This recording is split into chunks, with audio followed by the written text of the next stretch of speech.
name is Chad Battershaw, and I'm giving my informative speech on John Lennon. Imagine all the people living in peace. You may say I'm a dreamer, but I'm not the only one. I hope someday you'll join us, and the world will be as one. These are a few words spoken by post-Beatle John Lennon. Today I'm going to inform you about the life of John Lennon, from how he lived and grew up to how he died. I'm going to tell you about his life growing up, his Beatles career, and then his independent career and death. Everyone can relate to music. It's all around us all the time. It changes the way we interpret society and even the way we act.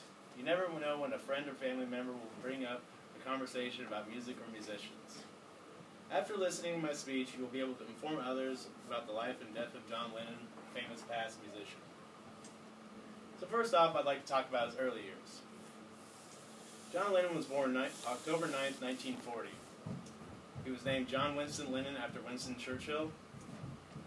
He was born and raised in Liverpool, England, and right from the start he had family problems. His father was away from home all the time because he was a sea merchant, and his mother didn't like that. She ended up getting pregnant with another man's child. And when his father wanted to come home and help, his mother didn't want any part of that. So they ended up getting a divorce, and John was forced to choose between his mother and father.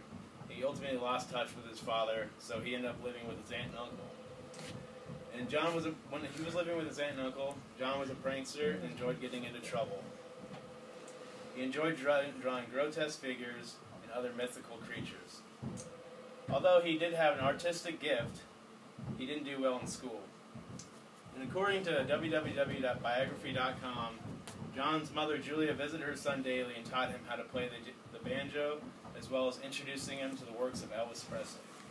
In 1957, she bought John his first guitar. However, she was struck in 1958 when she was knocked down and killed by an off-duty police officer. And John never ever recovered from this. And now I'd like to talk about his high school and college.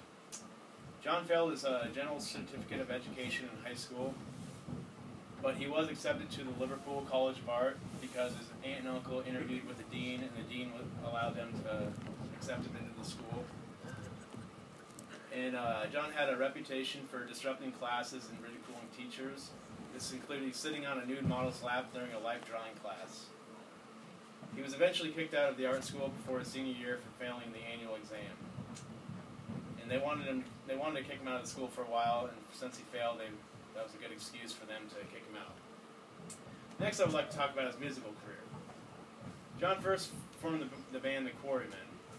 This band was influenced by Elvis, and this was his first band. On July 6, 1957, Paul McCartney joined the band. 1 year after that, George Harrison joined the band, and John was skeptical about letting George play in the band because he was only 14 and they were about 17 at this time. The band didn't have a drummer until 1960, is when they settled for drummer Pete Best. Their first recording was a cover song from Buddy Holly's band. Shortly after that, the band changed their name to the Beatles. Next, I would like to talk about the Beatles. And according to www.biography.com, they were discovered by Brian Epstein in 1961 at the Cavern Club where they performed regularly. He became their first manager and got them a record deal at EMI. Ringo Starr joined the band shortly after this, and they released their first single, Love Me Do, in October 1962. This climbed to number 17 on the British charts. The next single they released was a song written by John named Please Please Me. This song topped the charts in Britain, and they quickly became the most popular band in Britain, after releasing singles like I Want to Hold Your Hand and She Loves You. In 1964, the Beatles became the first band to break out big in the United States, beginning with their TV appearance on the TV Ed Sullivan Show, February 9th, 1964. This led to the British invasion of bands to the United States. Bands among them were the Rolling Stones and the Kinks. The Beatles returned to England shortly after to film their first movie and go on their first world tour. Their first movie was called A Hard Day's Night. Then they filmed their second movie named Help. And according to www.thebiographychannel.com/ukbiographies.John Lennon, on June 1965, the Queen of England awarded the Beatles the MBE a member of the British Empire, and this award goes to being an outstanding Briton. In 1966, Lennon claims we were more popular than Jesus. Shortly after the Beatles played their last tour in San Francisco, August 29th, 1966, the Beatles were on the verge of a breakup. Next, I'd like to talk about the breakup. After manager Brian Epstein died of an accidental overdose from sleeping pills on October 27, 1967, Paul McCartney took over the leadership of the band after his death. Tensions between John and Paul started quickly. John believed he was the leader of the band, and the Beatles started going in a different direction than John Lennon wanted to go. He married Yoko Ono in 1968, and this was the start of a heavier tension between the band. Together they formed a peace protest while staying in bed, being filmed and interviewed. As you can tell, this picture right here shows that. And people began to blame Yoko for the breakup of the Beatles. John officially left the Beatles September 1969 after recording their record Abbey Road.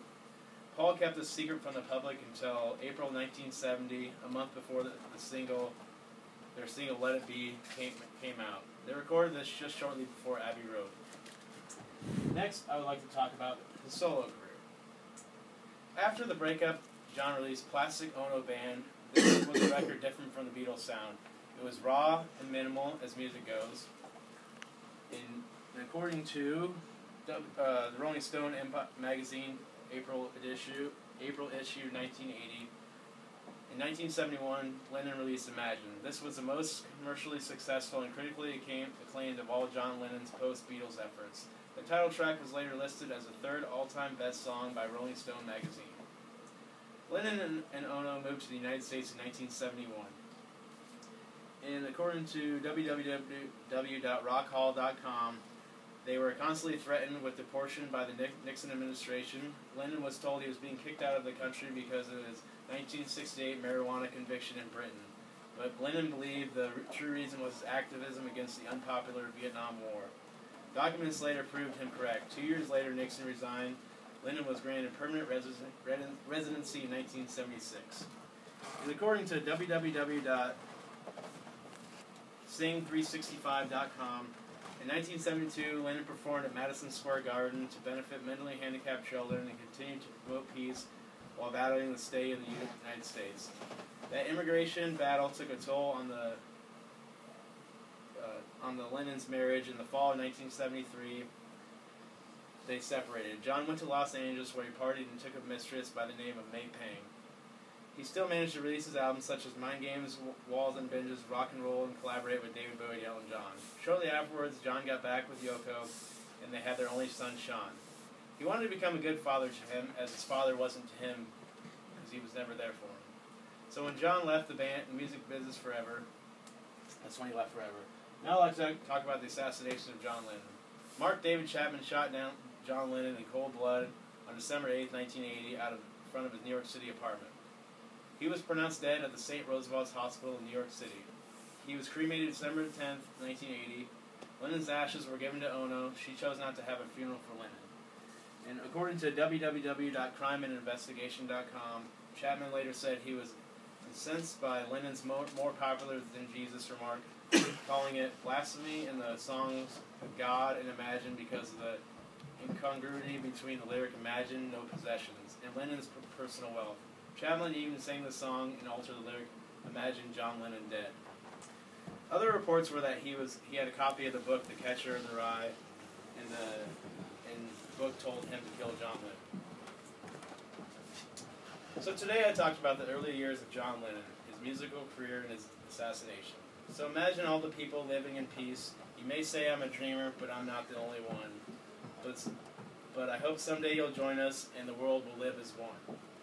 So next time you're having a conversation about music with your friends and family, you'll be able to give the knowledge and life of John Lennon.